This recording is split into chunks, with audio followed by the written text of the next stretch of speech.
नमस्कार. नमस्कार. खरं तर समस्याचा परत मी स्वर्गीय विठोबाई नारायणगावकर यांच्या जीवनावर आधारित विठा हा चित्रपट ऑगस्टमध्ये रिलीज होतोय.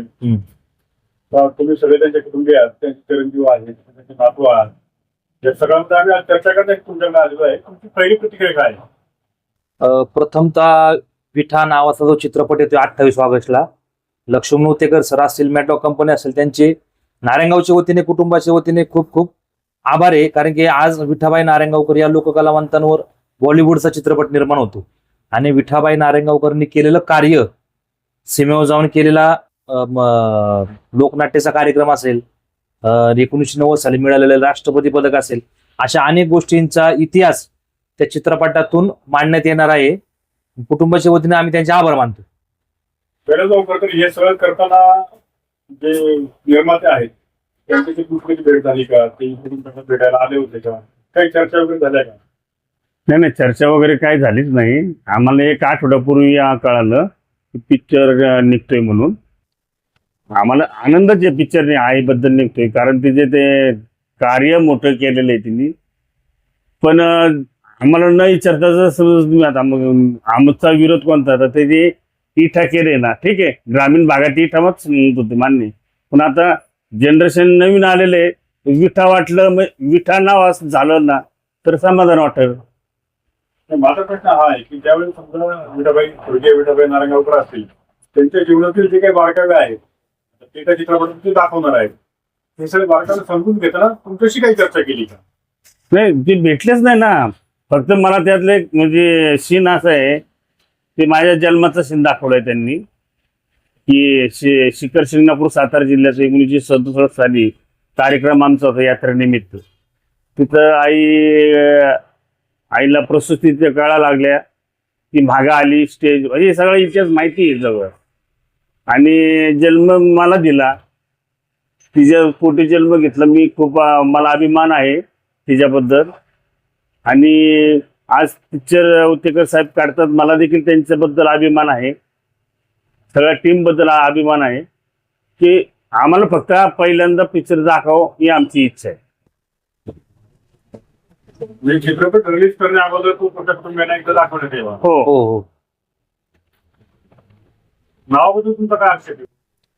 मुळात आहे ना सर, कुठलाही राज्यातील समजा एखादा कलाकार असेल, लोककलावंत असेल, तर त्याचं नाव आणि त्याच्या नावापुढं गावाचं नाव हे जर लागलं ना तर तो खरा लोककलावंत शोभून दिसतो. त्याला नाहीतर भेटेल. नुसतं जर नाव आलं तर ते कळत नाही नेमकं काय आहे भाऊ.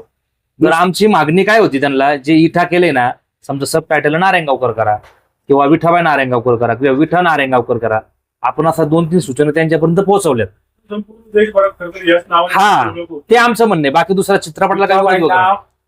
संपूर्ण महाराष्ट्र विठाबाई नारायणगावकर या नावानेच ओळखतो. विठा ठीक आहे, आता तुम्ही पिक्चरला ते टायटल दिलंय त्याच्याबद्दल वाद. आणि जुन्या लोकांमध्ये विठा म्हणजे जुनी लोक, जे पूर्वीची लोक होते ना, त्या आईला विठा या नावानेच ओळखायची. परंतु आताचं जनरेशन तसं नाहीये ना. विठाबाई कोणी, इठा कोणी, ते आता त्या लोकांना माहित नाही, आताच्या तरुण पिढीला. तर आमची इच्छा आहे की बाबा विठाबाई नारायणगावकर किंवा विठा नारायणगावकर हे सब टायटल द्यावं पिक्चर. ते जर तुमच्या भेटीला आले नाही तर त्यांनी हे सगळे बारकावे ती एक खंत आहे आम्हाला की काय झालं सर, आजीनं एक पुस्तक आहे तमाशा विठाबाईंच्या आयुष्याचं. एक तर मला त्याच पुस्तकावर आपला आक्षेप आहे. त्याचं कारण असं, ते पुस्तक जे लिहिलं गेलं, तो माणूस आमच्याकडे एकदा दोनदा आला, पण असं ऐकून इकडून तिकडून माहिती घेऊन त्या विठाबाईंचं चरित्र लिहिलं गेलं. पण त्याच्यावर काही बऱ्याच पैकी जवळजवळ 50% माहिती खोटी दिलेली. मग यांनी काय केलं, त्या पुस्तकाच्या आधारे घेऊन चित्रपट करायचा निर्माण केला. पुस्तकात मांडलेली माहिती परिपूर्ण नाही असं तुझं म्हणणं. खोटी आहे, म्हणजे जे घडलं नाही ते घडवलंय त्यात. म्हणजे आमचं एक म्हणणं काय आहे, विठाबाई नारायणगावकरांचा जो खरा खुरा इतिहास आहे, जे कुटुंबाला माहिती आहे ते राहीत माणसाला माहित नाही. म्हणून आमच्या कुटुंबाच्या माध्यमातून जर ती माहिती केली असत अजून त्याला बरं वेटेज आलं असतं. चित्रपटात कोणकोणत्या त्रुटी आहेत ते तुम्हाला जाणवलं? चित्रपट पाहिल्यानंतरच कळेल ना. नाही ना, ते स- रील फक्त ते पहिलं ट्रेजर पाठवलंय ना. ते फक्त बाळकपणाचाच ट्रिजर आहे. आता सध्या आहे ना, जो फॉरवर्ड झालाय ना, बाळकपणाचाच ट्रिजर आहे. त्याच वर्षी 1967 साली तमाशाला भाऊ बापू मांग नारायणगावकर हे नाव होतं. तर टीजरला काय दिले, भाऊ गावकर नाव. हा, तर मग गावकर कोण आहे? तुम्ही जर विठाबाईंवर चित्रपट करताय ना, मग ते नारायणगाव द्या ना पूर्ण. अर्धवट वाटतं ना ते. त्याच्यामुळे आता नेमकं काय होते, त्यांच्याशी ना आपली अजून चर्चा झालेली नाही. चर्चा झाल्यानंतर त्यातून नेमका मार्ग काय काढायचा किंवा आपण मागणी करतो ते नाव द्या. नारायणगाव असल्याशिवाय तो चित्रपटच पूर्ण होऊ शकतो. हा, गावाचं नाव हे लागलंच पाहिजे ना. विठाबाईंना म्हणजे आजींना गावाचा फार मोठा अभिमान होता. त्यांचं डॉक्युमेंटली नाव वेगळे, पण ते विठाबाई नारायणगावकरच लावायचे. तर आजही राष्ट्रपती पुरस्कार आहे बघा तिथे, त्याच्यावर बी विठाबाई नारायणगावकरच नाव आहे. त्यांनी तुमच्याशी संपर्क साधन आहे, तुम्ही त्यांच्याशी काही संपर्क साधायचा प्रयत्न केलाय का? हो, मी केलाय. 2-3 दिवसापूर्वी त्यांना मेल टाकलाय. साधारणतः 2-3 तारखेपर्यंत संपर्क होऊ शकतो असं एकंदरीत दिसतंय. समजा भेट झाली, तुमच्या प्रमुख मागण्या काय असणार कुटुंबियांच्या वतीने? नाही, कुटुंबियाच्या वतीने एक तर आम्हाला रिलीज व्हायच्यावर चित्रपट पूर्ण दाखवला जावा आणि जे इठा नाव आहे ते विठाबाई नारायणगावकर किंवा विठा नारायणगावकर करावं. जर त्या पुस्तकाच्या आधारे तो चित्रपट बनवलाय तुम्ही म्हणताय, मग ते पुस्तकावर तुमचं अपेक्षा नाही, हो. छोटी माहिती. हो, याचा अर्थ असा की त्या चित्रपटात देखील काही मात्र काही जी दृश्य असतात ते ते देखील चुकीचे असणार. चुकीची असणार. बरोबर बरोबर. जर ती चुकीची असली आणि ते तुमच्या निदर्शनास आलं तर भविष्यात तुमची भूमिका काय असणार? नाही, ते काढून टाकायला होणार सर आम्ही. जर कारण ते कसं आहे, आता आमच्या पुढच्या पिढीला ते पुढच्या त्रासदायक आहे ना. पुढच्या पिढीला जर त्रासदायक होत असेल किंवा गावाला त्रासदायक होत असेल, शेवटी आज समाज म्हणून आपल्याला वावरायचं. त्या लोकांनाही सीट बसून पुणे मुंबईत बसून तमाशा नाही कळणार. तमाशा कळायचा असेल, तमाशावर कामकाज करायचं असेल तर नारायणगावलाच यावं लागेल. आमच्या आणि कसं आहे, सर? कुटुंबाची जर नाचक्की होत असेल तर अगोदरच त्यांना थांबवलं पाहिजे ना. कोणता पण सेलिब्रिटी असेल ना, तो काय दुसऱ्या तांदळासारखं नसतोच मुळात. कुणी असू द्या, मला नावं काही कोणाची घ्यायची नाही. दुसऱ्या तांदळासारखं नसतोच. काही ना काही एखादी खोड त्याच्यात असती, पण तुम्ही ते पिक्चर मध्ये दाखवता का? नाही दाखवत. मग तसं जर ह्यांनी जर त्या पिक्चर मध्ये दाखवलं असेल तर चुकीच्या गोष्टी जायला नको, हा आमचा येतो, दुसरा काही विषय नाही. समाजापर्यंत जायला नको. चित्रपटाला विरोध नाही, चित्रपटाला 100% स्वागतच करू. उलट आम्ही त्यांना निमंत्रण दिलं, तुम्ही नारायणगावतून प्रीमियर शो करा. तुम्हाला नारायणगाव त्या विठाबाईंचं गाव पहा, हे गाव पहा, गावचा आदर सत्कार घ्या. आपण त्यांच्यापर्यंत ही बातमी कळवलेली. आता आम्ही त्यांचं घर पहा. authorize- मग ज्या मातीमध्ये विठाबाई घडल्या किंवा जिथून त्या महाराष्ट्रावर देशभर गेल्या, त्या नारायणगावमध्ये जर ते निर्माते आले नाही, मग तो चित्रपट परिपूर्ण कसा होऊ शकतो? नाही, आमचं म्हणणं तेच आहे ना आमचं सर. तेच म्हणणं आहे ना. आमचं वेगळं काय म्हणणं नाही. आम्हाला म्हणायचंय तेच. तुम्हाला जर विठाबाईंवर चित्रपट करायचा असेल ना, तर आज विठाबाईंचं कुटुंब पूर्ण आहे. जे विठाबाईंच्या कुटुंबियाला जे तिचा स्वभाव माहितीये, ती नाचायची कशी, गायची कशी, उभी राहायची कशी, हे जे कुटुंबाला माहिती, ते बाकीच्या पुस्तकात नाही कळणार तुम्हाला. ते तुम्हाला योगीराज पुस्तकात- बागुलनी तुम्ही ते पुस्तक लिहिलेलं आहे ना, ते फार म्हणजे हा योगीराज बागुल कोण? विठाबाई नाही आमच्या नात्यातला ना, गोत्यातला ना, जातीचा नाही. हा कोण? विठाबाईला विचारून तुम्ही ते उत्तेकर साहेबांनी त्याला विचारूनच का मला पण असं कळतंय की उत्तेकर साहेबांनी आहे ना फक्त योगराज बागुलच्या पुस्तकाच्या आधारे जर चित्रपट बनवत असेल ते चुकीचं आहे. आमच्या कुटुंबाशी त्यांनी संपर्क साधायला हवा होता. आम्हाला विचारात घ्यायला हवं होतं. आमच्याशी संपर्क साधून त्यांनी जर आमच्याकडून माहिती घेतली असती, अजूनही पिक्चरला वेटी जागा असत. मुळात विठाबाईंच्या मुलांचे असतील, नातवंडांचे असतील, मुलींचे असतील, एवढे मोठे समाजाचे फळ आहेत, हे सगळ्या फळावर किती आले नाही. नाही, कधीच नाही. कधीच नाही आले. आणि मग ऍक्च्युली आता आमचा सीझन चालू होता आणि आमचा सीझन चालू असतानाच या चित्रपटाची शूटिंग चालू होती. मला एकदा आम्हाला आमचे कार्यक्रम चालू असताना आम्हाला कार्यक्रम सोडून जाता येत नव्हतं ना. तुम्हाला वेळ देता आला नाही. हो, वेळ देता आला नाही. बरं का सर, मला त्यांचा एकदा फोन आला होता व्हॉट्सअप कॉल. तर त्यांनी मला हे सांगितलं, मी त्यांना निदर्शनात आणून दिलं. म्हटलं सर, तुम्ही जो योगराज बागुलांवर चित्रपट करताय, मुळात त्याच्यावरच आमचा कुटुंबाचा आक्षेप आहे. नाही म्हटलं, ते मी फक्त ते त्या पुस्तकाला प्रेरित होऊन विठाबाई मला उभी करायची. म्हणजे जे काय असेल ते मला ते पॉझिटिव्ह दाखवायचे. ठीक आहे, आता ते म्हणले म्हणून केलं असेल नाही. शेवटी आम्हाला ते पाहावं लागेल नेमकं काय केलंय ते. त्याच्यानंतर आम्ही संपर्क साधतोय त्यांचा. पाहूया आता कधी संपर्क होतोय. नाही कधी प्रत्युत्तर येतच नव्हतं तिकडनं आम्हाला. नाही, आमचा मुलगा खूप प्रयत्न करतो, पण आज पुन्हा आता 1 आठवडा झाला, 1-2 आठवडे झाले हे ट्रेजर निघून. पण एखाद्या वेळेस तरी आता मी एवढंच आमची मुलाखती झाल्या, आम्ही एवढं त्यांच्याबद्दल सांगतो, एखादा तरी फोन यावा ना आम्हाला.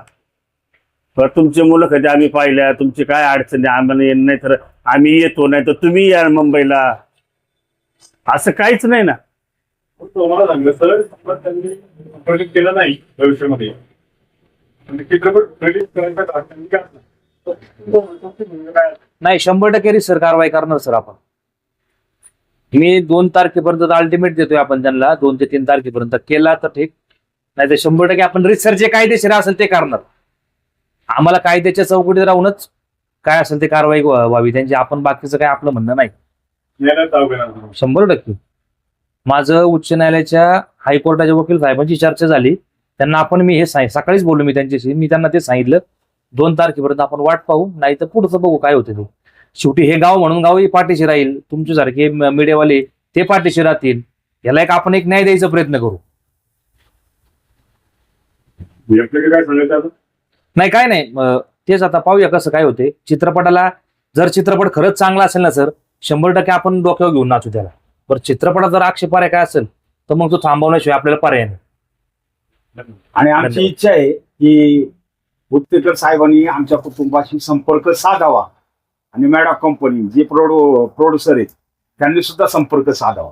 माझं काय म्हणणं आहे सर, आतापर्यंत जेवढ्या लोकांना इतिहासावर जे पिक्चर निघाले त्यांच्या कुटुंबाला किंवा त्यांच्या वंशजला तुम्ही तर भेटलेच असताल ना. उदाहरणार्थ अण्णाभाऊ साठेंवर पिक्चर निघाला, बाबासाहेबांवर पिक्चर निघाला, ही यांच्या वंशजांना तुम्ही भेटलेच असताल का नसताल? मग तसं आम्ही कोण विठाबाईचे एवढं मला विचारात घेऊन नाते त्यांनी करायला हवं नातवंड होतं, आहेत. पण त्यांनी तसं केलं नाही. त्यांना आहे ना सर, आपण लय मटेरियल दिलं असतं जुन्या काळातलं ना. जे समजा आजीचं त्या गेट कसं होतं तमाशाचं, तंबू कसा लागायचा, गाड्या कुठल्या कलरच्या होत्या, हे आपण बऱ्याच गोष्टी त्यांना सांगितल्या असत्या. पण त्यांनी संपर्कात न साधल्यामुळे ते सध्या सगळं मिस झालं त्या अहो, पिक्चरला. प्रत्येक मुलांनी प्रत्येक मुलीनी त्यांच्या आठवणी सांगितल्या असते ना, आई बरोबरच्या घडलेल्या. त्या काळात त्या लावण्या कशा होत्या, सवाल जबाब कसे चालायचे, वगनाट्य कसे चालवायची, ड्रेस कोड कसे होते, हे सगळं मिस झाले त्यात. आता शेवटी कसे चित्रपट म्हटलं ते आर्टिफिशियल दाखवणार.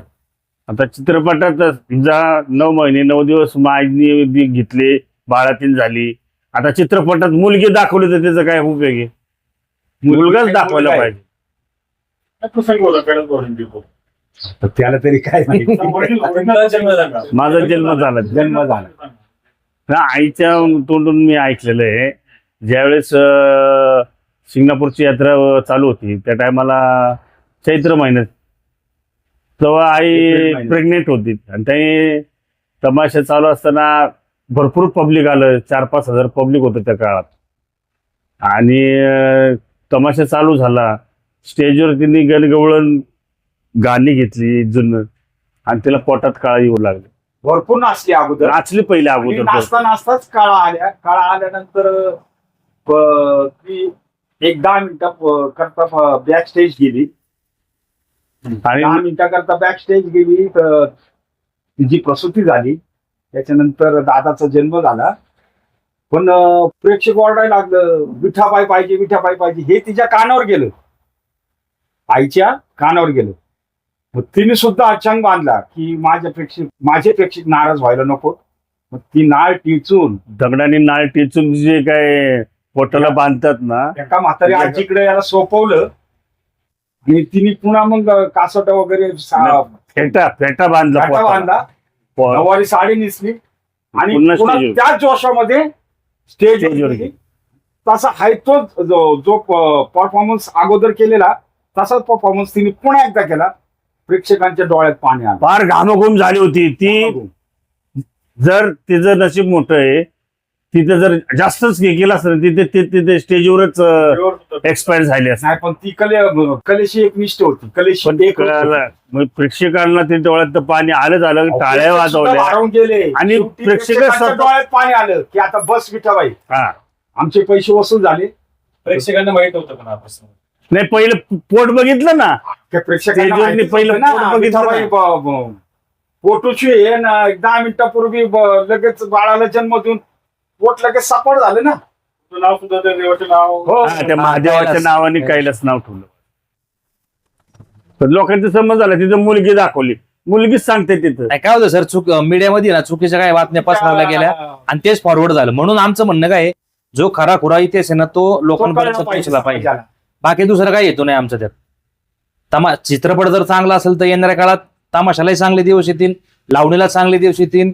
विठाबाई नारायणगावकरचं जे योगदान आहे त्या काळात तमाशाला लावणीला, ते आतापर्यंत लोकांना कळलं. माझ्या आईला पूर्वी ना खेड्यापाड्यांनी लेडीज तमाशाला येत नव्हती. इकडे सातारा जिल्हा, सांगली जिल्हा, कोल्हापूर जिल्हा. जिल्हा तर लेडीजला तमाशा बघायची मुभा नव्हती त्या टायमाला. मग आता ही विठाबाईचं जे गावगाव असं झाला की प्रत्येक कार्यक्रमाला हाऊसफुल लेडीज लोकांना कोण आहे? वाटायला लागलं किंवा ही विठाबाई हाजी त्याच्या आहे महिला तरी कोण? म्हणायच्या. मग दिवसा 4 आणि 8 तिकीट देऊन विठाबाईला बघायला यायची. दिवसा म्हणजे त्या भागातल्या महिला, सातारा, सांगली, कोल्हापूर. तमाशा बघता येत नाही ना त्यांना, म्हणून ते आमच्याकडनं 50 पैसे घ्या पण आम्हाला विठाबाईला विठाबाईला दाखवा. बघू द्या. आता त्या टायमाचे 50 पैसे म्हणजे लय झाले. बर्फात सिल्वर देखील तमाशा केला होता काय नेपाळ आहे. हा. नफा आघाडीला कार्यक्रम 65 नंतर इकडं बांबगोळ्यांचे तोफांचे आवाजन इकडे कार्यक्रम चालू होता. ते यशवंतराव चव्हाण साहेब संरक्षण मंत्री होते आणि 62 भारत चीन युद्धानंतरचा थोडंसं सैनिकांचं मनोबल खचायला लागलं. त्याच्यामुळे त्यांनी हा पर्याय काढला बा लोकांचं म्हणजे त्या सैनिकांच्या मनोरंजनासाठी आपल्या महाराष्ट्राची लोककला तिथं सादर झाली पाहिजे. म्हणजे प्रत्येक डिपार्टमेंटमध्ये ती कला सादर झाली. म्हणजे मराठा बटालियनमध्ये मराठा तमाशा, हिंदी बटालियनमध्ये हिंदी तमाशा, गुजराती बटालियनमध्ये गुजराती तमाशा, असे प्रत्येकाला 1-1 तास असे कार्यक्रम 15 ते 20 दिवस त्या परिसरात कार्यक्रम केले आहेत. 20 त्या दिवस काळात बर्फ पडतोय, प्रचंड थंडीमध्ये बर्फामध्ये बर्फ पडतोय, वर्णनाचा कार्यक्रम. देश सेवेसाठी फार महत्वाचं पाऊल त्यांनी त्या टायमाला उचललं. नाही तर कोण आज सुद्धा आपण लेह लडाखला जाऊ शकत नाही. त्या काळात ते गेलेले. धन्यवाद. धन्यवाद. धन्यवाद.